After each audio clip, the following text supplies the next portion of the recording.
Olá, meu nome é Laura Pérez, eu sou graduada em Ciências Biológicas e em Ciências Sociais e sou mestre em Antropologia Social. Hoje eu vim falar da relação entre alimentação e religião. O que importa para o nutricionista a questão da alimentação e da religião?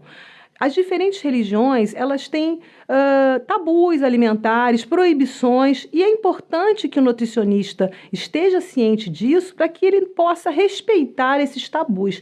Se ele deve sempre respeitar as crenças, mesmo que elas não sejam religiosas, as crenças dos seus pacientes, do seu público-alvo, se for uma questão relacionada à religião, ele efetivamente deve ser ainda mais cuidadoso e mais respeitoso em relação a essas proibições. Então, eu vou falar das religiões que são mais comuns aqui no Brasil, pensando sobre as religiões cristãs, o catolicismo e o protestantismo. Hoje em dia, né, o catolicismo ele não tem mais quase nenhuma proibição. Ele tinha muitos dias, quase a metade do ano, né, durante a Idade Média, você deveria fazer um jejum que poderia ser um jejum somente de carne vermelha ou então um jejum mais rigoroso. Isso se resume hoje em dia à Sexta-feira Santa, a Sexta-feira da Paixão, que é aquela antes da Páscoa. Algumas famílias que são mais religiosas, elas estendem essa proibição aos 40 dias da Quaresma, que é o período entre a quarta-feira de cinzas e a Páscoa.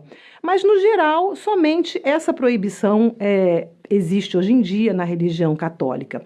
Os protestantes, eles também não têm muitas proibições alimentares. Idealmente, eles não devem beber álcool, mas alguns tipos de protestantismo, como, por exemplo, os adventistas, eles muitas vezes têm algumas proibições, são vegetarianos e, por outro lado, algumas partes da religião protestante, os neopentecostalistas, por exemplo, eles têm algumas proibições, às vezes, que são similares às do judaísmo. Isso não chega a ser um problema para o nutricionista, porque efetivamente isso não afeta, né, o dia a dia da alimentação dos membros dessa religião. Quando a gente fala de religiões de matriz africana, a gente tem diferentes tipos aqui no Brasil, né? A gente tem a Umbanda, a gente tem o tambor de Minas, Xangô, mas eu vou falar mais especificamente do Candomblé, que é aquele que é mais bem descrito na literatura especializada. Então, existem proibições no Candomblé e é muito importante que o nutricionista fique atento, porque essas proibições elas não são gerais para todos os membros da religião. Elas são específicas em função do orixá que é o pai ou a mãe daquele indivíduo. E a essas proibições, que na verdade são comidas que o próprio orixá rejeita, a gente chama de quizila. Por exemplo, Oxóssi, que é o rei das matas, ele não deve comer mel, nem carne de caça, Oxalá não gosta de dendê, e assim por diante. É importante que o nutricionista fique bastante atento, porque por conta do preconceito ancestral que essas religiões têm, até hoje a gente tem muita intolerância religiosa e muito preconceito em relação a essas religiões. Muitas vezes, o paciente ele pode não querer falar especificamente da sua religião. Então, o importante é que o nutricionista, primeiramente, na sua anamnese, ele tenha uma pergunta sobre proibições, enfim, restrições religiosas daquele indivíduo e que ele não procure fazer mais perguntas nesse sentido para não causar constrangimentos. Por outro lado, o nutricionista, muitas vezes, ele também tem uma religião, mas ele tem que entender que, enquanto profissional, ele não pode fazer nenhum julgamento de valor, ele não pode fazer referências à sua própria religião, porque isso seria completamente antiético. Ele tem que ser respeituoso com todo tipo de religião que possa ser a dos seus pacientes. Em relação ao judaísmo, o judaísmo é uma religião que tem muitas proibições. E essas proibições elas são muito bem descritas no seu livro sagrado, que é a Torá. Esse povo é um povo que viveu uma diáspora muito grande e até recentemente, né, até o final da Segunda Guerra Mundial, não tinha um território próprio. Então, essas proibições tão específicas, elas foram muito importantes na construção, na manutenção da identidade cultural desse povo, da sua percepção enquanto povo diferenciado. As comidas que eles consideram que são aptas para comer são as comidas que eles chamam kosher, que significa justamente comida boa, comida apta para ser comida. E, idealmente, né, eles não comem porco, porque eles não comem animais que não têm a pata fendida e que não são ruminantes. Os frutos do mar também são bastante restritos, eles só podem comer peixes com escamas e nadadeiras. Eles não misturam determinados tipos de alimento, como a carne com o leite. Você tem lugares separados, utensílios separados na cozinha para você manipular esses diferentes elementos. Você não pode ter traço de sangue nos ovos, por exemplo. Mas é importante a gente compreender que essas restrições elas nem sempre são seguidas à risca por aqueles que são de religião judaica e que não são tão ortodoxos. Eles podem ser mais flexíveis, porque às vezes não é tão fácil você seguir à risca todas essas restrições.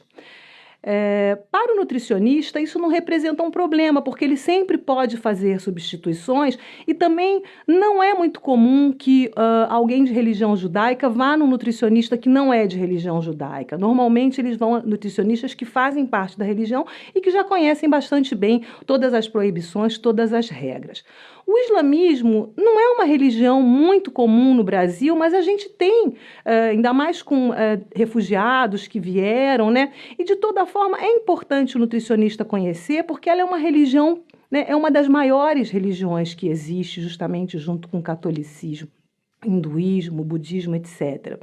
Eles não comem carne de porco e também, idealmente, não bebem álcool. Você tem vários momentos de jejum nessa religião que são momentos de purificação. E eles têm um calendário que é diferente do nosso e que é um calendário móvel, porque ele é um calendário lunar.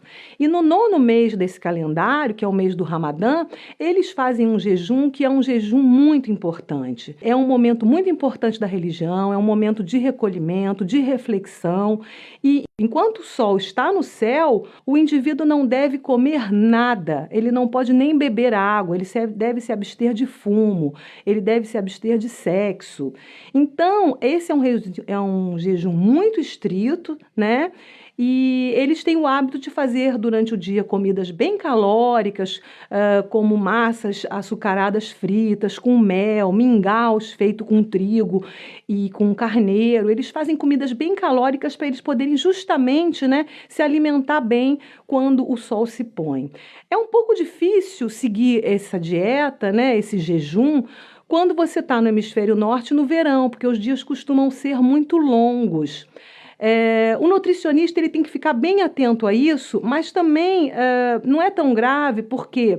Porque as crianças, os enfermos, os turistas, os idosos, as mulheres que estão grávidas ou as nutrizes, elas estão liberadas desse jejum, né? A gente agora vai falar do vegetarianismo, que não é exatamente uma religião, mas é uma ideologia alimentar que também deve ser respeitada pelo nutricionista. A gente tem diferentes tipos de vegetarianismo, né?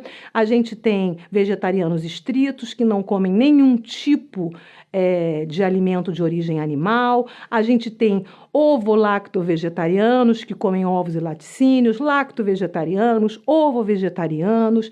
E nós temos atualmente os flexitarianos, que são pessoas que não são vegetarianas no sentido estrito, elas não querem se proibir de consumir produtos de origem animal, mas elas querem reduzir o consumo, sobretudo de carne vermelha e de carne no geral, por questões éticas, né? O vegetarianismo é uma prática muito antiga que está associada à pureza. A gente já tinha vegetarianismo na antiguidade.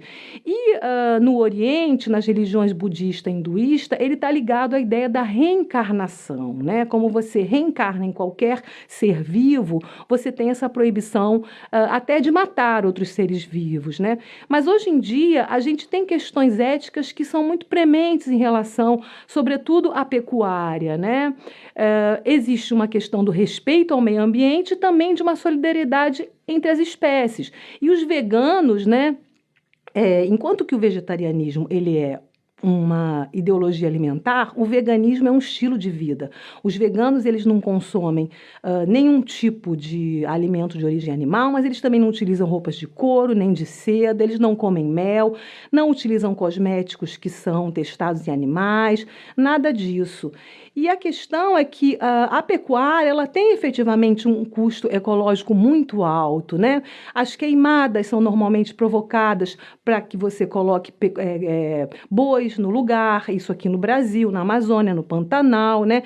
Os animais consomem uma quantidade de grãos enorme, as fazendas e as criações de animais, elas são muito poluentes, você consome uma quantidade de água enorme. No lugar onde você teria, por exemplo, bois, se você plantasse, você conseguiria produzir muito mais alimento para a humanidade, né? Uma quantidade muito grande de grãos vai para você poder fazer ração para esses animais, né? Sem contar os antibióticos e os hormônios, que são uma preocupação para os seres humanos, né?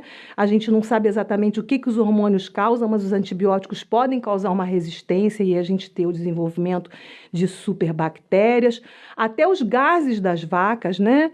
O metano, ele é um gás de efeito estufa, sem contar toda a água que é consumida por esse tipo de criação. E o nutricionista, ele deve estar consciente dessa questão da sustentabilidade, né? O consumo de carne não é sustentável, então ele também deve estimular os seus pacientes, o seu público-alvo, a consumir menos carne para que a gente possa ter um equilíbrio maior aí ambiental.